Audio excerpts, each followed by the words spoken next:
जानकी की बगिया में मुलाकात हुई। अच्छा, दोनों ने एक दूसरे को देखा तो भगवान जी तो चले गए, सीता की सखियां बोली तुम भी चलो, तो सीता जी बोली गौरी मंदिर चलो। चंद्रप्रभा बोली पूजा तो कर चुकी हो।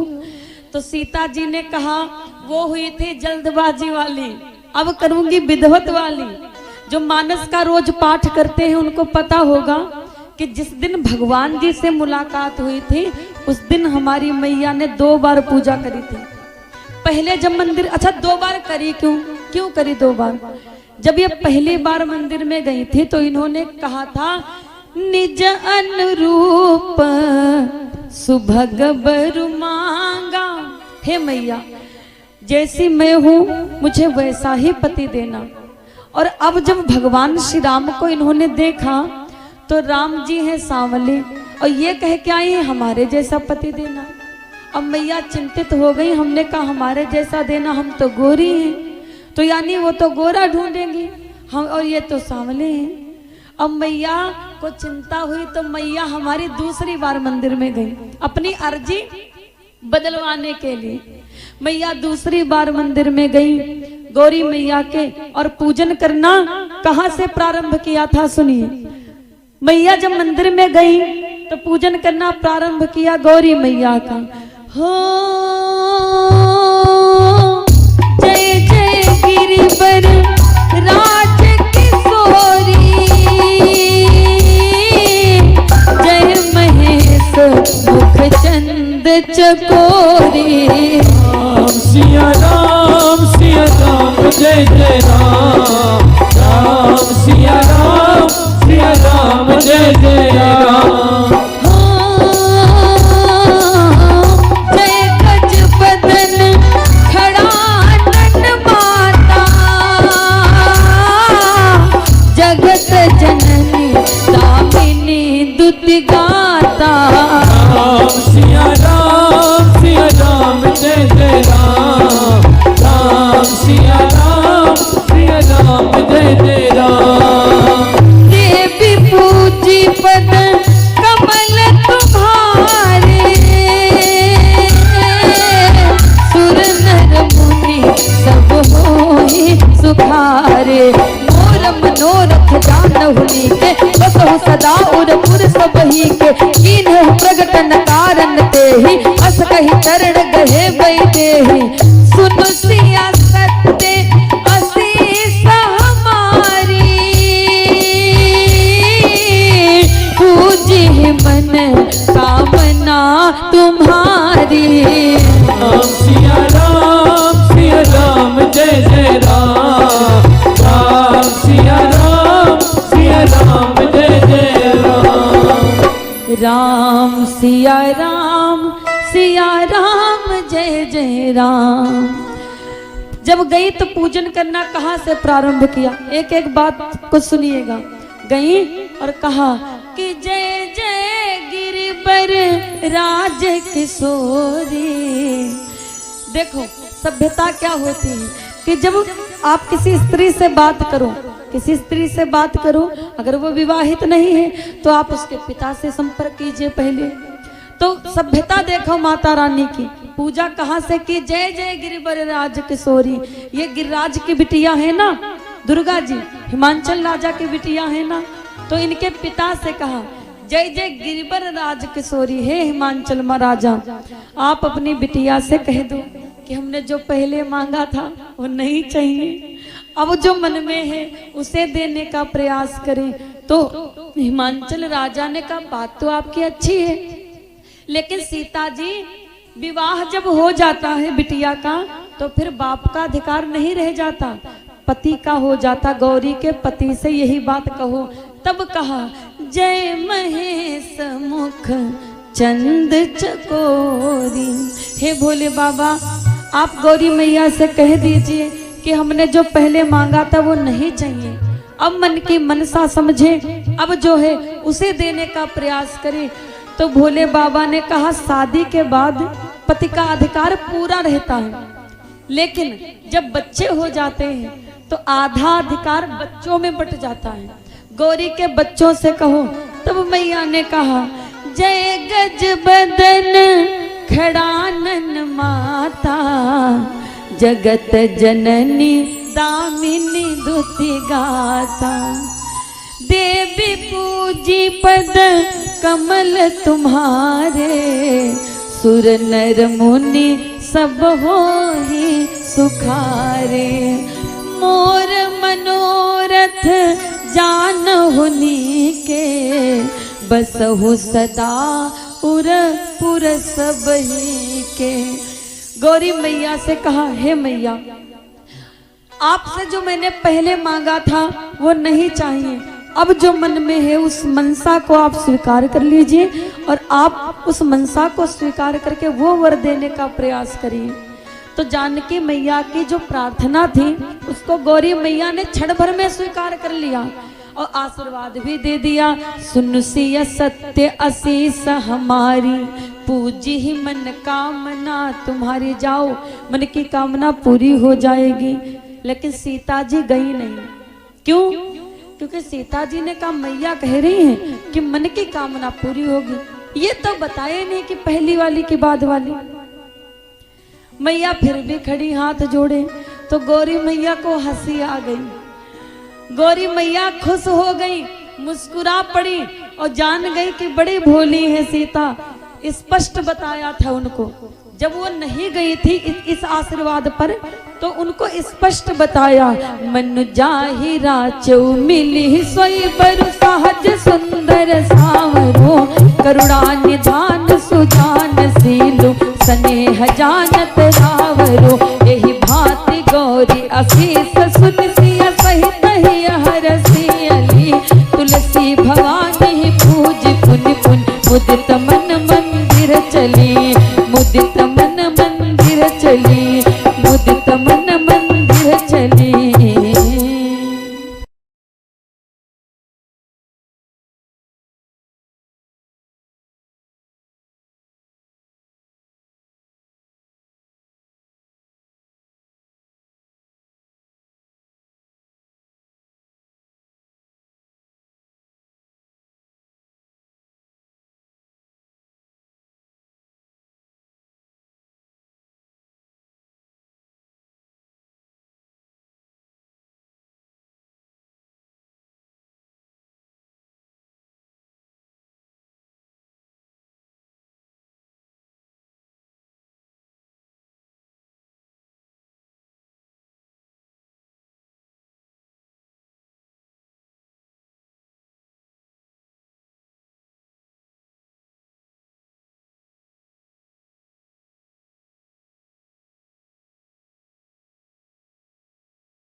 स्पष्ट बताया कि जाओ घर को लौट जाओ। मनु जाहि राज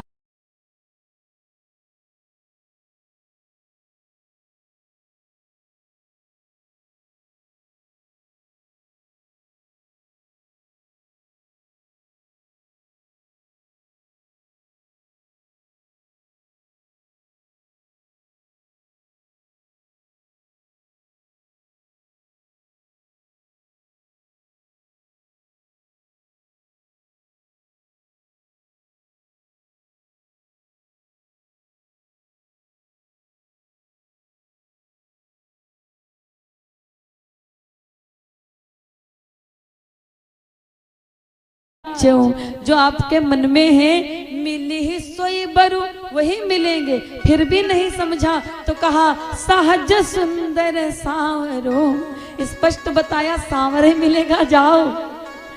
तब हमारी मैया घर को वापस लौट करके आई थी। आज जो जानकी जी का स्वयंवर है, अंतिम दिवस बचा है, विश्राम दिवस बचा है। दूर दूर से राजा लोग आकर के मंच पर आसीन होने लगे। जनकपुर के समस्त नर नारी, बच्चे, बूढ़े आकर के सभा में इकट्ठा है। तोड़ने वालों से ज्यादा देखने वालों की भीड़ लगी है कि कौन ऐसा सुवीर होगा जो धनुष को तोड़ेगा, कौन ऐसा योद्धा होगा जो आज शिव जी के धनुष को तोड़कर जानकी को ब्याह कर ले जाएगा, राजा जनक की प्रतिज्ञा का मान रखेगा। समस्त देशों से राजा आकर के मंच पर आसीन है। अंतिम दिवस है। महाराज जी कहते हैं सबसे उच्च स्थान पर राजा जनक जी का सिंहासन लगा हुआ है। दरबानी ढोड़ी बजा रहे हैं। जनक राज का कठिन प्रण सुनो सुनो सब कोई, जो तोड़े शिव धनुष को सो सीतापति होए। तब तक उसी सभा में भगवान श्री रामचंद्र का पदार्पण हुआ गुरु जी के साथ में। और जैसे गुरु जी के साथ में आए तो भगवान राम का चेहरा जब आया सभा में तो इतने लोग वहां पर थे। महाराज जी कहते हैं उस एक चेहरे की ओर सब चेहरों ने देखा। Bringing to you local updates from more than 700 districts in India. Know the truth. सबने देखा भगवान श्री रामचंद्र को। और जैसे सबने देखा तो भगवान ने भी सबकी ओर नजर डाली। बाबा जी कहते हैं कि जाके रही भावना जैसी, प्रभु मूर्ति देखी दिन तैसी। जाके रही भावना जैसी, प्रभु मूर्ति देखी दिन तैसी।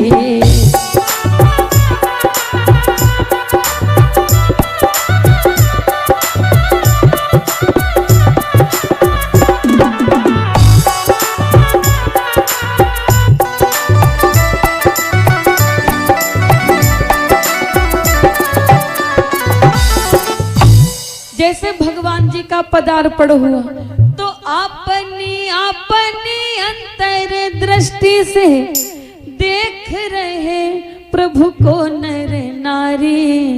भावना जैसी रही जिनके मन, प्रभु मूरत तिन्ह तैसी निहारी। भावना जैसी रही जिनके मन, प्रभु मूरत तिन्ह तैसी निहारी। आए भगवान श्री रामचंद्र आए और आकर के विश्वामित्र जी के बगल में दो बड़े सुंदर सुंदर आसन लगे हुए हैं। गुरु विश्वामित्र विराजमान हुए, बगल में भाई भगवान श्री रामचंद्र, तत्पश्चात उनके बगल में भैया लक्ष्मण जी बैठ गए। अब क्या, ये तो आप सभी जानते हो कि उस धनुष को 10,000 राजाओं ने मिलकर उठाने का प्रयास किया था। उठाना तो दूर, कोई किंचित मात्र हिला नहीं पाया था। अच्छा, यहाँ पर संत का मत है कि 10,000 लोग जुटे थे और सच में 10,000 लोग जुटे थे। भूप सहस 10 एक ही 12, लगे उठावन टरई नटारा। लगे थे 10,000, ये सत्यता है। तो अब आप ये सोचो कि धनुष वो कितना बड़ा होगा। भाई 10,000 क्या, यहाँ पर इतने लोग बैठे हो, ज्यादा ज्यादा पूरी गिनती 100 की कर लीजिए। यहाँ पर इतने लोग बैठे हो तो इतनी जगह लिए बैठे हो, तो सोचो जहाँ पर 10,000 लोग होंगे, 10,000 वो जो तोड़ रहे थे, बाकी तो जो देखने आए थे, तो सोचो वो जगह कितनी बड़ी हुई होगी। आप विचार करके देखिए। और मान लीजिए इस फोटो में या इस स्टैंड में या इस खंभे में आप 10,000 लोग हाथ लगाओ तो इसमें जगह बचेगी? नहीं बचेगी। और लिखा है 10,000 लोगों ने हाथ लगाया भी था, तो धनुष कितना बड़ा रहा होगा? इतना बड़ा, इतना बड़ा। बोले वो पिनाक नाम का धनुष इतना बड़ा था, इतना बड़ा था कि स्पष्ट श्रीमद् भागवत के 9वें स्कंध में लिखा है, इतना वो भारी था, बड़ा था कि 300 लोग बड़ी मुश्किल से 4 पहिया की गाड़ी पर उसे स्वयंवर तक लेकर के आए थे। इतना वो पिनाक नाम का धनुष बड़ा था। बड़ा अच्छा होता नहीं तो 10,000 लोग हाथ लगाए फिर कहा थे उसमें, इतना वो बड़ा धनुष था। फिर संत कहते हैं कि मान लो 10,000 लोग जुटे थे और अगर तोड़ देते तो फिर सीता का विवाह किसके साथ होता? बोले टूटता ही नहीं। अरे बोले मान लो अगर टूट जाता तो आप ये संशय समझाओ कि ब्याह किसके साथ होता? तो बाबा जी ने कहा 10,000 नहीं 10 करोड़ भी मिल जाते तो भी किंचित मात्र हिला नहीं पाते, क्योंकि वो शिव जी के धनुष को वरदान था। क्या वरदान था? आश्रय मिले शक्ति को जब ही तो टूटे शंभु सरासन तब ही, टूटे शंभु सरासन तब ही।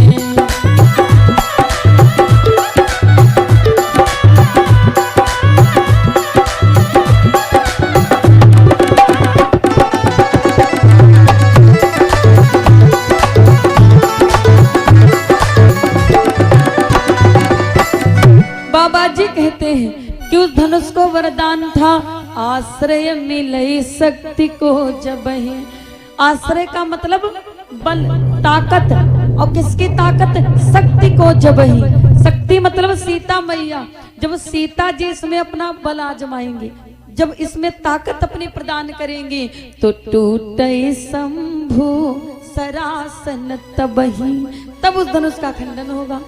जानकी के मन में राम बसे हैं। अब बताओ जानकी मैया काहे बल लगाने लगेंगे? ना वो बल लगाएंगी ना उस धनुष को कोई कभी तोड़ पाएगा। महाराज जी कहते हैं जब कोई उस धनुष को तोड़ नहीं पाया, किंचित मात्र हिला नहीं पाया, तो राजा जनक जी क्रोध से खड़े हो गए सिंहासन से उठ करके, और राजा जनक जी ने दहाड़ करके कहा यह धरती वीर विहीन हो चुकी है, कोई धरती पर वीर नहीं बचा है। राजा जनक जी ने कहा हे देश देश के राजागण, हम किसे कहें बलशाली है, मुझको तो है मालूम हुआ पृथ्वी वीरों से खाली है।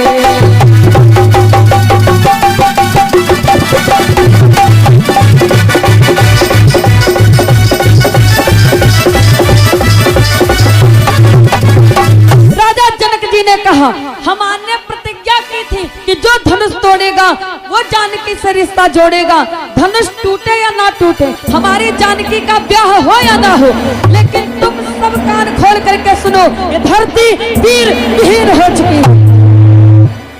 जैसे इतनी लंबी बात कही महाराज, जिनसे बर्दाश्त नहीं हुई उठ करके चले गए। अब बेशरम लोग तबहू बैठे रहे, लेकिन एक व्यक्ति ऐसा था ना वो बेशरम था ना वो उठकर गया। एक बार कथा लक्ष्मण जी की चल रही थी, एक दारू पी आदमी बैठा था पब्लिक में, और जो दारू पिए होते वो बोलते इतना है कि तुम्हारी बोली निकलेगी नहीं उनके आगे।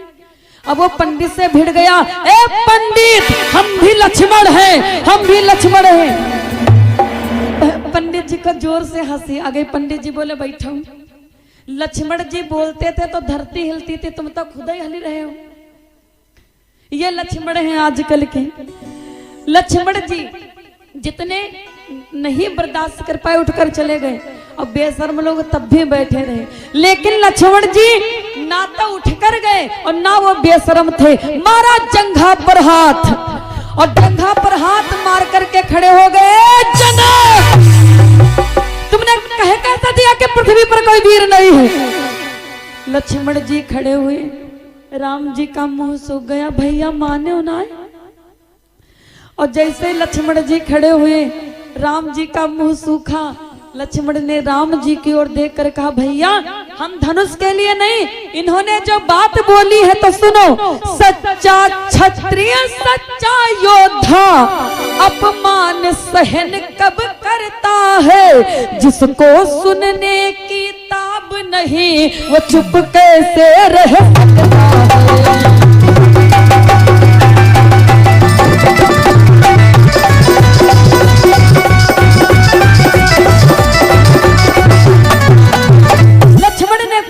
आपके रहते मेरे रहते कहे कैसा दिया इन्होंने कि पृथ्वी पर कोई वीर नहीं है। ये धनुष की बात करते हैं और आप अगर इशारा कर दो ना भैया, जो तुम्हारा अनुशासन पावो तो कंदुक इव ब्रह्मांड उठाते हैं, हम पूरे ब्रह्मांड को गेंद बना करके फेंक देंगे। राम जी ने कहा भैया तनिक बात हुई तो तुम खड़े हो गए, थोड़ी और बात होगी तो तुम्हारा भरोसा, तुम तो धनुष भी तोड़ दोगे। राम जी ने सोचा मामला बिगड़ सकता है, इशारा दिया लक्ष्मण बैठो। अब भाई की बात बड़ी मानी जाती थी, बैठ गए लक्ष्मण जी। भाई के संकेत से हुए लखन जी शांत। लक्ष्मण जी बिल्कुल शांत होकर के बैठ गए। राम जी ने कहा बैठो, बैठ गए। लेकिन मामला शांत नहीं हुआ है, बाजा फिर बजने लगे मध्यम के उपरांत।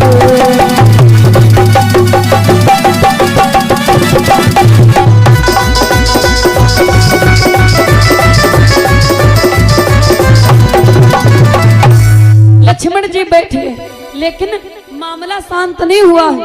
महाराज जी कहते हैं कि सभा में बिल्कुल सन्नाटा छा गया। फिर ड्योढ़ी बजने लगी धनुष को तोड़ने की।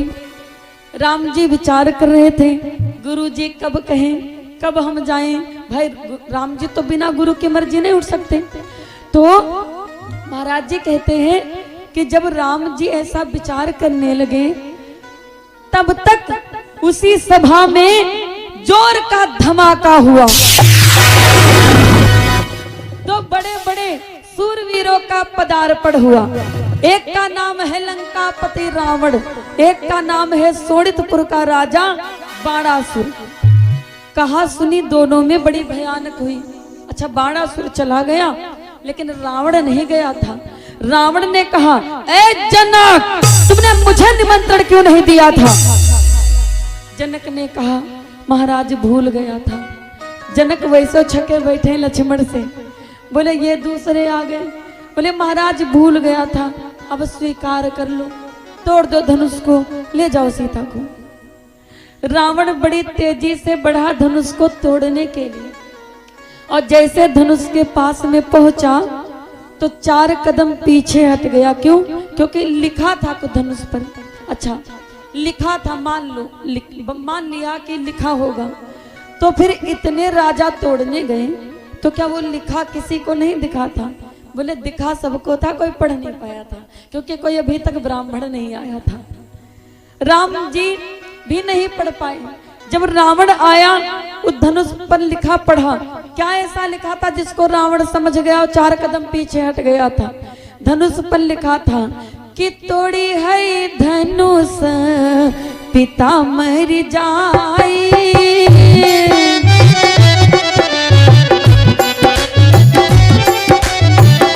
तोड़ी है धनुष पिता मर जाए,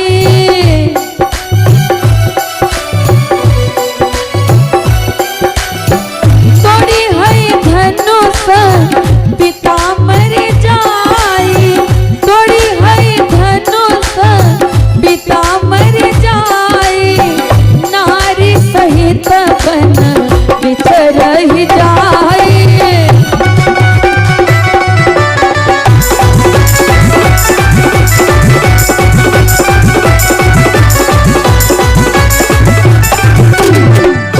धनुष पर लिखा था कि तोड़ी है धनुष पिता मर जाए, नारी सहित बन बिछड़ ही जाए। जो धनुष को तोड़ेगा उसके पिता की मृत्यु हो जाएगी, नारी के साथ बन भोगना पड़ेगा। तो रावण ने सोचा पिता मर जाएगा वो तो ठीक है, लेकिन लिखा है नारी के साथ बन भोगना पड़ेगा, तो हमारी एक तो है नहीं, हम सीता के चक्कर में लिंगार लेके कहाँ घूमेंगे। रावण ने कहा हम नहीं तोड़ेंगे धनुष को, लेकिन अगर लंकापति रावण नहीं तोड़ेगा तो कौन तोड़ेगा धनुष को। रावण सभी के मस्तक देखने लगा और जब नजर पहुंची राम जी पर तो राम जी से बोला उठ के इधर आओ। हम लोग राशियों पर भरोसा करते हैं। देखो दुनिया में जो चीजें बनी हैं वो कारण नहीं बनी। आप कहते हो राशियां कुछ नहीं होती, होते क्यों नहीं है? भूत प्रेत नहीं होते, क्यों नहीं होते भूत प्रेत? सब लोग कहते हैं हम भूत प्रेत नहीं मानते। अरे भैया भूत प्रेत तुम्हारे मानने न मानने से क्या होगा? भूत प्रेत थे नहीं तो फिर शंकर जी के बारात में गया कौन था?